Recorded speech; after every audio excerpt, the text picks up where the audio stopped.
আমরা যারা পেশাগত সাংবাদিকতার সাথে জড়িত নই, আমাদেরও কেন জানি একটা সাহসের জায়গা, অভয়ের জায়গা, আমাদের আশ্রয়ের জায়গা মনে হতো যখন দেশের মধ্যে নেমে আসে ভয়ঙ্কর নিপীড়নের সময়।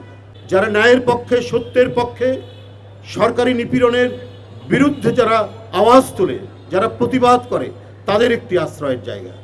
কিন্তু ক্রমান্বয়ে ফ্যাসিবাদের থাবা আপনার ইউনিয়ন থেকে শুরু করে সারা দেশে যখন ব্যাপ্ত হতে শুরু করলো, বিশ্ববিদ্যালয় যখন ফ্যাসিবাদের প্রচণ্ড থাবার মুখে পড়ে একের পর এক ছাত্ররা দুনিয়া থেকে চলে যাচ্ছে আবরার সহ, তখন প্রেস ক্লাবও যেন সেখান থেকে বাদ পড়ল না।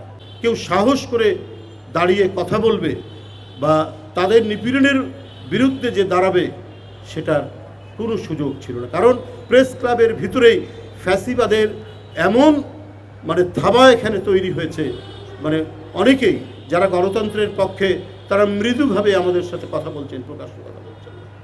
দেখুন, যখন এই রকম আন্দোলন চলছে, মুগ্ধ মারা যাচ্ছে, আবু সাইদের সেই অদম্য সাহসী আত্মদান একের পর এক সারা বাংলাদেশ যখন প্রতিবাদে ক্ষোভে ফেটে পড়ছে, তখনও দেখছি টক শোতে শ্যামল দত্তরা বলছে এই ছেলেরা তো ভুল আন্দোলন করছে, এরা তো হচ্ছে আমাদের কি বলে যে চেতনার বিরুদ্ধে এরা কাজ করছে, কি বলে যে একবারে প্রকাশ্য স্বৈরাচারী শেখ হাসিনার গুণগানকে তিনি তো ওদের সব কিছু মেনে নিয়েছেন, তার এরা করছে কি? নিশ্চয়ই তাদেরকে কেউ টাকা দিচ্ছে এবং টাকা দিয়ে তাদেরকে এই ভুল পথে পরিচালিত করছে।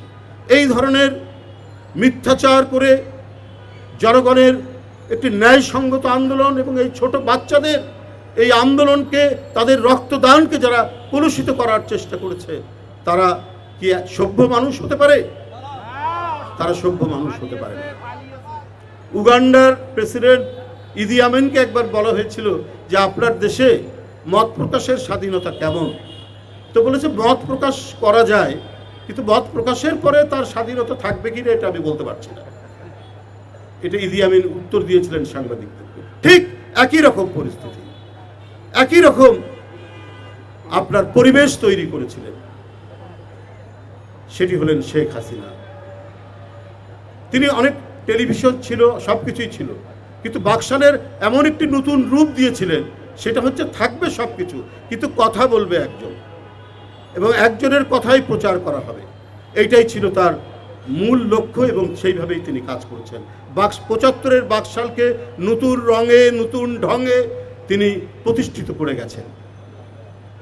বন্ধুরা আমার, এটা করেছেন এই জন্যই, তার এই দোর্দণ্ড প্রতাপ এই জন্যই জারি করেছেন যে প্রথম একজন স্বৈরাচারী, একজন ডিক্টেটর, একজন ফ্যাসিস্ট নাৎসির টার্গেট হচ্ছে আপনার সংবাদপত্র এবং সাংবাদিক। আমরা যে কথা বারবার বলি যে রাষ্ট্রের চতুর্থ স্তম্ভ সাংবাদিক, এই চতুর্থ স্তম্ভটা কখনোই কোনো বেপরোয়া ডিক্টেটররা মেনে নিতে পারে না বলেই প্রথম এখানে ধাক্কা দেয়, প্রথম এখানে তারা আক্রমণ করে। অনেক সাংবাদিক চাকরি হারিয়েছেন, অনেক সাংবাদিক না খেয়ে থেকেছেন, অনেকে বিএনপি অফিসে এসে আমি দেখেছি তাদের অসহায় অবস্থা। একের পর এক পত্রিকা বন্ধ করেছেন, যেগুলো হয়তো একটু বিরোধী দলের কথা বলতো, যেখানে হয়তো আন্দোলনের সংগ্রামের কথা বলতো, সেগুলোকে বন্ধ করেছেন। আর যেগুলো বন্ধ করতে পারেননি বা বন্ধ করেননি, সেগুলো সবসময় আমাদেরকে চিফ রিপোর্টার, তারপরে নিউজ এডিটরটা বলেছেন ভাই আপনাদের বক্তব্য কি ছাপাবো, বারবার গোয়েন্দা দপ্তর থেকে আমাদেরকে টেলিফোন করে, সন্ধ্যার পরেই আমাদেরকে টেলিফোন করে যে এই সংবাদ যাবে, এই সংবাদ যাবে না।